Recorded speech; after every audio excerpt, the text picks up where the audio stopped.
friends, how are you? Today, we're going to share to you the story of a man who started with one branch and ended up with multiple branches and multiple businesses. Today's episode is all about the creator of Ngohiong Express.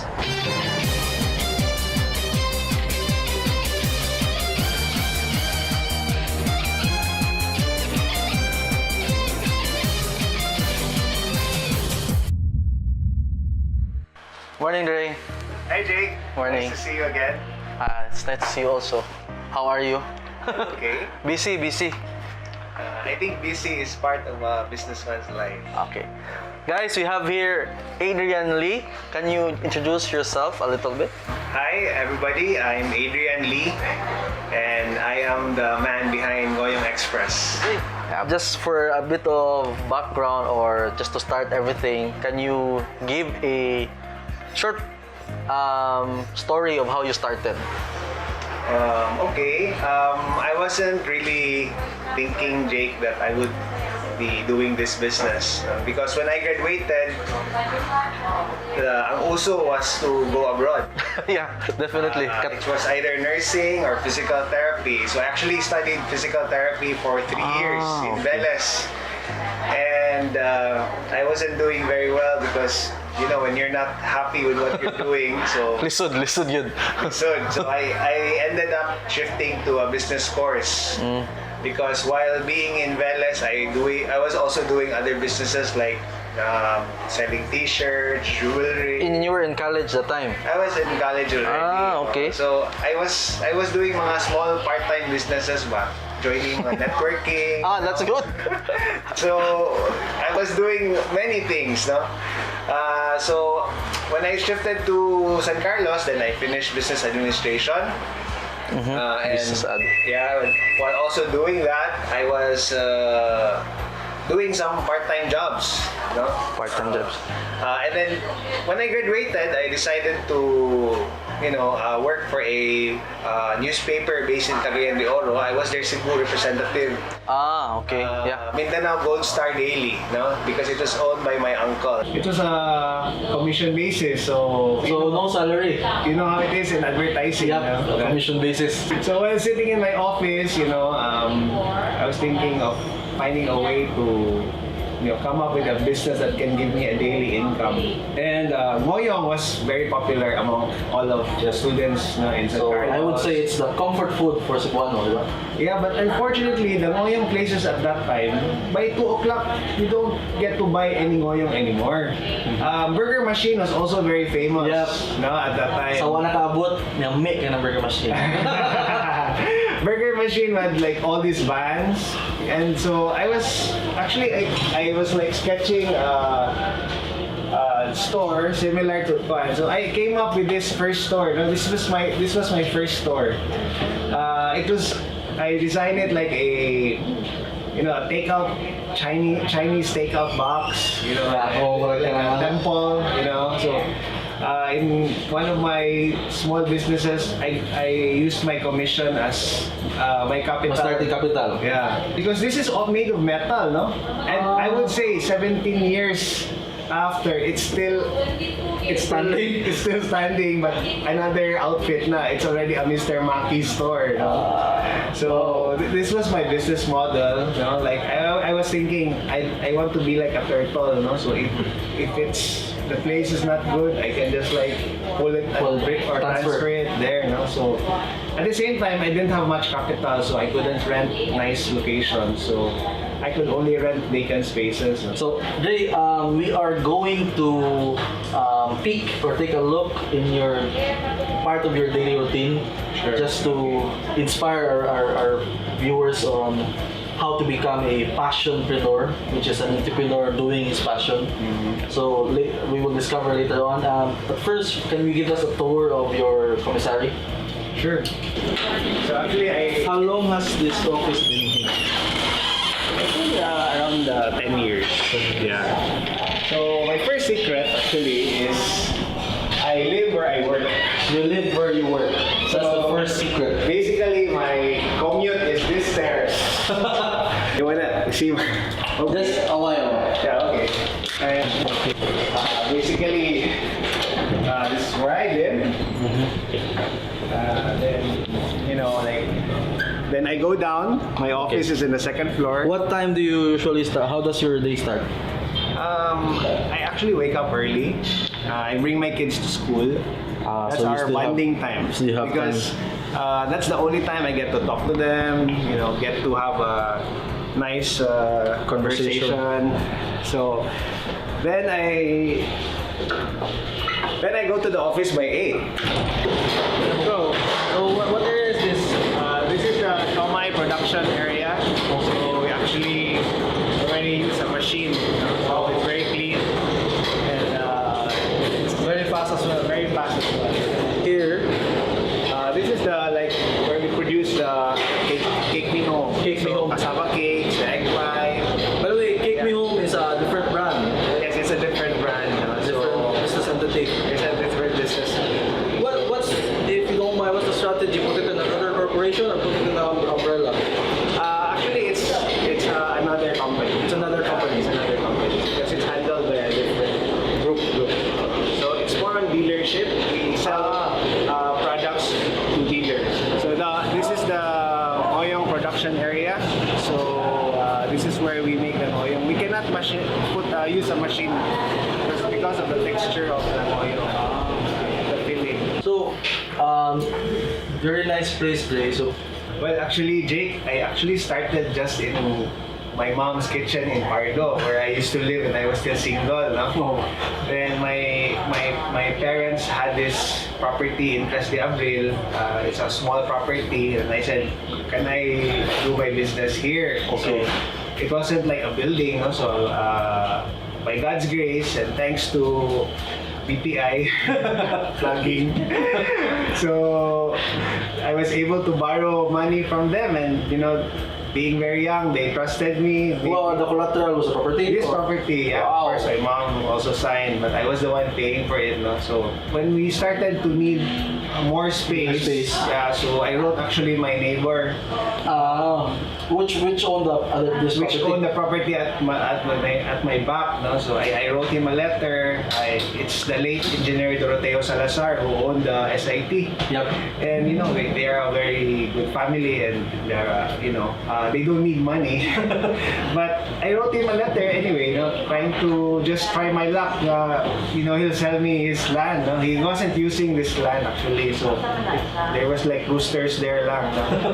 So then he called me. Then I was very surprised, and he said, "Okay, I'm gonna sell it to you," because he said it reminded me of myself when I was Wow. starting Salazar SIT. You know, because he just started that SIT school in his garage, a review Wow. center. Then he also wrote all his neighbors, telling them, can I buy your house or swap with another house?" And Wow.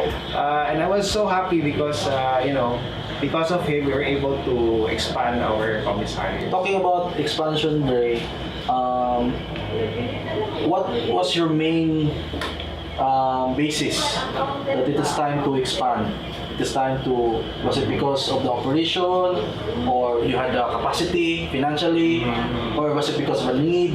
When you're already invested in the business, I mean, not only money, your life, your time, you know, you've already given so many years of your life in your business. You'd have to ask that question if the growth is a need already, because Okay. like your employees, you need to give them more benefits. Okay. Hopefully, you can give them more than the minimum. No? So, as businessmen, we have to also compute. Do we still have margin? No? So then, if the margin is already ridiculous, so you have to increase. Then, diba? Then the problem is the playing field is not level. No? Yeah. For instance, we have to invest so much for a branch, but here comes a vendor that will just put a stall beside you, no rent, no minimum wage, no compliance with city laws whatsoever, and then selling half the price of your chicken. Growth is sometimes a necessity. Is sometimes a necessity. Wow. Yeah, because it is also a decision. Okay. Like, if you just want to operate your business at that scale, then that's your decision. Okay. Nobody can stop you, diba? If Okay. you want to wake up at 10 in the morning, Yeah. have 3 branches. That's enough for you. Yeah, but then don't expect that you might, it might be your weakness. Hi guys, so we are in the newest Ngohiong Express branch. It's a new concept, it's a new version of Ngohiong Express. Ray, can you share to us our new branch? Yeah, so basically, we had a new design of the store. So, Jake, the secret is we always have to innovate. No? Okay, so innovation. Innovation, yeah. Just, make it look nicer, better workflow, and, yeah. Let's go check it inside. So Ray, let's talk about the new concept of New Express. So, what's your... Actually, being the one who started the business, so I used to make my own stores. All the designs, all the colors. You draw it by yourself? Yeah, I make my decisions, what color, what everything, like tiles, so, Okay. like it's basically do it yourself ba. So, as we want to innovate, I also learned to let go. So I got a friend of mine, an architect, to do it for me, and then of course work with us. And I also got the supervisors involved and my wife. Okay. So then this concept, of course we don't know if it's perfect yet, no, because we are still observing it. It's just a few months old, and then What month did you start here, Gani? November 2017. Yeah, because my landlord in One House Mania kicked me out, gave me 30 days notice because somebody bought his property. So God is good, no? He always provides. Yep. So I said, Lord, it's your business, not mine. So I'm just here as your instrument. So ikaw lang hatag niya. Amazingly, a friend of mine Referred you here. He referred me here, Nino, no? The one who owns the laundry beside this place. Yeah. Talking about innovation, Ray, is innovation attitude? Is it practice, or do you have to engage it yourself or think about it? I think you have to have the hunger for growth. You have to have the hunger for change or improvement, no? Not complacency ba? Parang there's that Japanese saying, you keep on improving. Kaizen, yeah. So not like the American attitude that if it broke, don't fix it. Oh, yeah. Yeah, so you must keep on innovating because the world is changing and so many people are also innovating in their own ways. Yeah. How do you maintain an innovative environment in the business? Personally, it's more on the keep on traveling, and you try to observe. It helps you see things. Yeah, like I was so amazed, like when I went to Japan, space in Japan is so expensive. So I saw the restaurants. It's very efficient, even in spite of the spaces being so small, no? And that's why when you go and travel and you have that eye for these things, yes, it helps you improve. Yeah. Like if you're an architect and you travel and you look at the architecture in other countries, So you also adapt, no? And you get to learn, no? So it's basically having the hunger and trying to find the avenues. If you don't have budget for travel, you can always search. Instead of keep on playing games, do your, travel by watching the feeds on Facebook. Yeah, always watching the Facebook feeds, looking at other people's lives. Try to do other things. No? Like read a book, or join a seminar. Yeah, watch YouTube and do other things. But it depends on what you do to gather that kind of knowledge or information. Was there ever a time in your life you were saying a down in grab, or it was your rock bottom moment? I would say that the time in my life that I really thought that this was really, really bad, was when I flunked in Veles College. I was thinking like, my classmates, my batchmates in high school were already very successful, driving their own cars, having their own nice careers, and I was like way behind. This guy was shifting to another course, and I was like still coping up. No, every time I'm hit below the belt, is a time that I go down on my knees. Wow. And That's nice. that's the best position in the world. Wow. The most powerful position is Wow. when you kneel down before your God and ask God for direction, ask God for protection and blessings. No? And it has happened many times. Like when things go wrong, that's why I tease the devil. Sige, you trust me, you try me, because I'm gonna go nearer to God. Wow. About that, Jay, what would be your main message for those people who want to be entrepreneurs? There's no 100% that business will work. No? So like gambling, don't bet what you cannot afford to lose. Wow, don't bet what you can afford to lose. Okay. So if you have like $1 million, if you're willing to play with 200,000, you still have 800,000 to back you up in case things don't work out. So if you're young, you're like 20, 21, try to think of, you have all these ideas, you want to do it. If it doesn't work after 1-2 years, then you say, I'm gonna work. I'm gonna find another, backup. Backup plan. So, probably my message is, number one, pray for guidance. Yes. Yeah. So ask God to guide you, and make sure that what you do is in accordance to His purpose and His plan for you. Because otherwise, everything will be in vain. Okay. So it's like you'll be tempted to do other things. You may look successful, but you end up destroying your life. Number two would be learn from your mistakes. Wow, learn from your mistakes. Yeah. So if things don't go well, learn from your mistakes. We have a Facebook page, and I get to read a lot of complaints. Because when you run a lot of branches, example, you serve 1,000 people a day. Even if you get just 10% of that not happy, they will complain, right? Yeah. So don't feel like, oh, my life is so miserable, I have so many complaints. So count your blessings, because the blessings are better than all the trials. So, number 3 would probably hard work. Wow. He who loves to sleep will know poverty. Wow. Okay. He who loves to sleep will know. He who loves to sleep will know poverty. I guess that's the reason I have this attitude to wake up early, do my things. I used to have a sideline. I designed stores for a hobby, and that hobby actually gave me some income. No? But when you conceptualize a business, especially those who have a passion to do things, you have to put your feet on the ground so that you'll be able to see if it's realistic. Okay. If it's worth multiplying, if it has a long-term need.